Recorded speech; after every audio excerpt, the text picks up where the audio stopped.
हे गर्ल, लाईफमध्ये आत्तापर्यंत खूप साऱ्या गोष्टी झाल्यात. तू भरपूर शिकली आहेस, भरपूर पुढं आली आहेस आणि आता तू एक लेकराची आई आहेस, तर सगळ्या गोष्टी सोडून तुझ्या बाळाकडे लक्ष देतेस. खूप चांगली गोष्ट आहे.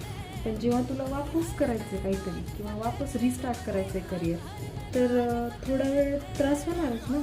थोडं जे लाईफ जी सेटल झाली आहे, व्यवस्थित झाली आहे, लेकराच्या अवतीभोवती फिरती आहे किंवा नवऱ्याच्या अवतीभोवती, सासूसऱ्यांच्या अवतीभोवती, सगळ्यांची कामं करण्यात तू स्वतःला विसरून चाललीस. त्याच्यामुळं वापस ये, वापस कामाला लाग, वापस त्या कम्फर्ट झोनमधून बाहेर ये.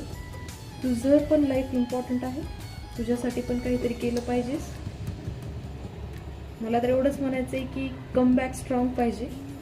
सो तू करू शकतीस. आत्तापर्यंत तू करतच आलीस ना.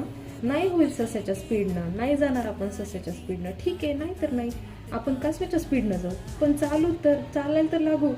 जर दररोज विचार करत राहिलीस की नाही अजून उद्या करेल परवा करेल किंवा करेल, आधी बाळाला बघते, आधी नवऱ्याला काय खायला प्यायला द्यायचंय ते बघते, तर तू कधीच जाणार नाहीस, कधीच होणार नाही. हे असंच पुढं होत राहील. सो तुला खरंच पुढं जायचंय तर तू डेली थोडं चल. एकाच दिवशी पटकन जायचं असं काहीच नाही आहे. डेली हळूहळू थोडं फास्ट जायचं, म्हणजे थोडं जायचं. एवढंच सांगेल. अजून बघू पुढच्या पुढं.